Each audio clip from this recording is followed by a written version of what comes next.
Hello and welcome back to another video. Today here again on Forza Horizon 5 to take a look at another actually brand new vehicle that hasn't been recycled, which is quite a rare occurrence in Forza.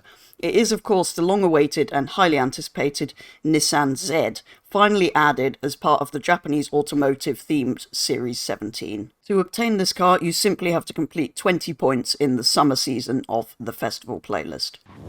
I actually really like this new Nissan Z. It's just a shame we're never going to get them anywhere in Europe. I think it's a great looking sports car for a reasonable price compared with, example, the Supra, which is much more expensive and I think not as good looking as the Nissan. Again, you may disagree on that, but I absolutely love the kind of retro styling on this and some of the cues from the classic Nissan Z cars of old. There is, however, a reason why it's a lot cheaper.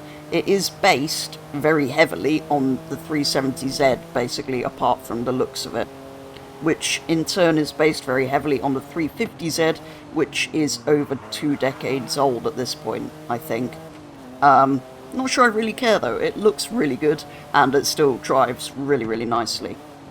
Anyway, you may have noticed I have very carefully called it the Nissan Z and not the 400Z, as it is often referred to, because that was not actually ever its name. It was kind of mostly rumoured to be called that before it was even revealed, but yet since it's out it's been known as the Nissan Z and the Z prototype before, really, so not sure why 400Z was ever kind of used in its name, although it does have exactly 400 horsepower rather conveniently and quite interestingly, so that would have worked as a name to follow on from the 350 and 370 quite well, so maybe that's why. As well as 400 horsepower, it also produces 475 Nm of torque and weighs a rather large 1,604 kilos, roughly 150 kilos more than a 370 or 350, not counting the Nismo variants, obviously standard ones, because that's what this is. Of the 400, which isn't a 400, but anyway, potentially there'll be a Nismo one of these in the future, which will then be lighter. The 370 and 350, though, have just over 300 horsepower, so not anywhere near as much as this, really. Well, 3/4, roughly.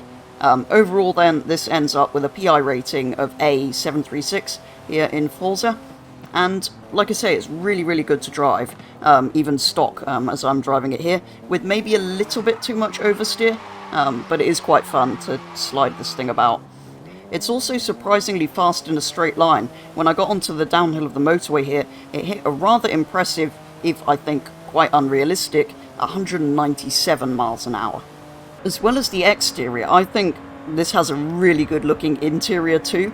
I love the central gauges on the middle of the dash there, however useless they actually are. I think they're just incredibly cool, and I also particularly like the rev light graphic in the centre of the dash along with those.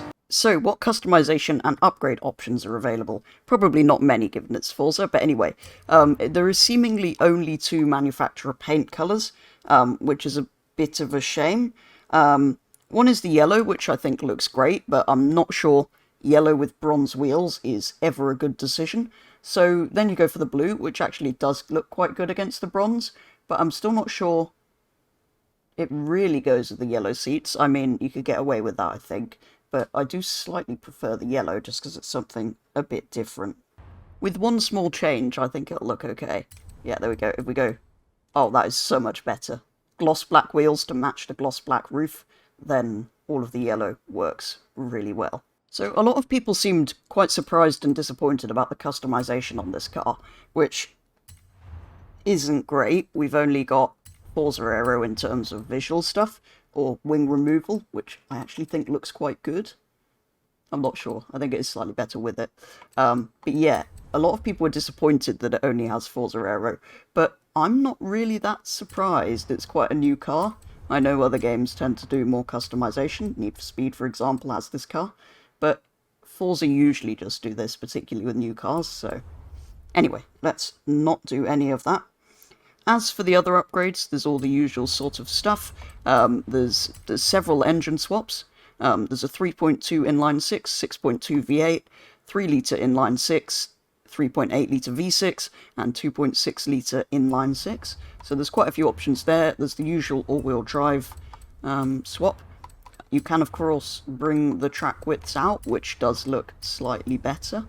And other than that, it's got all the usual mods. I will just drop it onto race suspension to see what it looks like lowered with better track width, because that is quite an improvement. So with this A-Class Purist tune from K1Z Bard equipped, it's time for some online racing. Immediately I noticed that with this tune the car now sounded absolutely horrendous and felt too oversteery for my liking when I kind of first drove it before I actually took it into any races with this tune. For some reason I didn't seem to actually get into the 2 remaining races in the adventure that I actually joined first. However, I was then able to join a fresh set of 3 races in the Nissan Z. Kicking things off with the Sierra Verde sprint, starting 10th, crashing a lot, mostly down to me driving badly, but I partly blame the unpredictable nature of the car still, and eventually finishing 7th, which wasn't great. Next up was another sprint, the Reservorio sprint, where I was overtaken by most of the cars on the first long straight there, and then punted into a wall by a Jaguar, at which point there wasn't really much point trying to catch up again. And finally we moved on to the Tierra Prospera circuit, where I got stuck in traffic quite a bit. I do particularly like this track, so I was kind of going faster than the cars in front, but still being stuck behind them. And I may have eventually actually killed the other Nissan a little bit in a final attempt to pass, although he took a very weird line, so I wasn't actually necessarily trying to lunge there. But anyway, it did result eventually in my best finish so far of 4th place, which still isn't great in this car. And after all that, I'm not really that happy with it. I don't know if it's the car or the tune or just a combination of the 2, but I really didn't get on with how it drove. I don't think it's going to be that competitive with another one. But yeah, by that 3rd race I was just about controlling it, but it still felt very close to having a big accident most of the time. So with that I went and applied this Balanarus A-Class Purist tune in the hope we can find something that I prefer driving slightly. I also gave it a quick respray, making a really nice dark metal flake green. To kind of go with the retro styling of it, I thought I'd go with a kind of modern take on a nice classic Nissan green colour, and I've gone with a more classic silver wheel finish, which kind of goes nicely with these silver trim bits up here. So I think it looks rather good, and the green looks pretty good against the yellow interior and calipers. So hopefully that will, along with another tune, will help me have a little bit more success in the next set of races. I then joined for the final race of a championship, where I was making a move into first just after the first corner, but somebody then decided to push me into some stairs. So that was kind of the end of that. Anyway, on to a full 3 races of a new open. Starting with this sprint, which went rather well, and I had some good racing right up until the end, where I was about to take 3rd place in the final straight, at which point a Ford, of course, decided to kill me very violently into a wall so that he could keep the podium spot. Apart from that, though, I am now preferring how this car drives, slightly at least, to how it was before. It's still a little bit too oversteery for me, but felt a lot more controllable and slightly less likely to have an accident than the other one.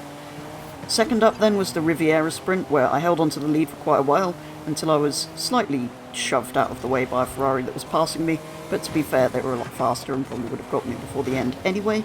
But that was at least a 2nd place finish, which is the best so far in this car. And finally onto the Bacchio de Plano circuit, where it was just too chaotic really, and eventually saw me finish right in the middle of the pack. So although I preferred this tune, I'm not sure any way this car's set up that it'll ever be that competitive. It's fun and provided some good racing, but I don't think it'll be winning much. I think it's simply too heavy probably, even with some upgrades, and yeah, a little bit too out of control to actually be that competitive. And that is going to do it for a very first look at the Nissan Z here on Forza Horizon 5. A really cool car that I do particularly like. It is a little heavy, but fun and surprisingly fast. Particularly in straight line, I was a little bit surprised how fast it was from standard, although potentially that's not that realistic. There aren't that many options for it. There's the kind of usual upgrades, but the customization is a little bit disappointing, although probably to be expected. That's kind of what we usually get in Forza on a new car like this. Upgraded, it's still a bit too oversteery, I think, for my liking at least. I know I particularly don't like that, more than a lot of people maybe would. But yeah, I think it's a little too heavy, So it's kind of fun to race online, upgraded to the top of A, but I don't think it's that competitive or ever really going to win anything. It is still, though, a really cool addition to the game, which is long overdue, really. We did definitely need this new Nissan adding. And yeah, now it's finally here. I would recommend going and getting it, just because it's an incredibly cool car, and I mean, I particularly like it, so I'm going to say that, even though it's not necessarily fast or competitive or modern or anything. I think it's just a really cool looking car. So yeah, I would recommend going and getting it while it's in the playlist, so you don't have to spend 20 million on it, because it is just a really cool car to have. But I do recommend leaving it stock, because I don't think it'll ever be that competitive in online racing. So I'm going to go and set mine back to standard, maybe with increased track width and slightly lowered suspension, so it looks as good as it can do. But yeah, that is going to do it for a very first look at the Nissan Z here on Forza Horizon 5. So thank you very much for watching, and I'll be back with the next video very soon.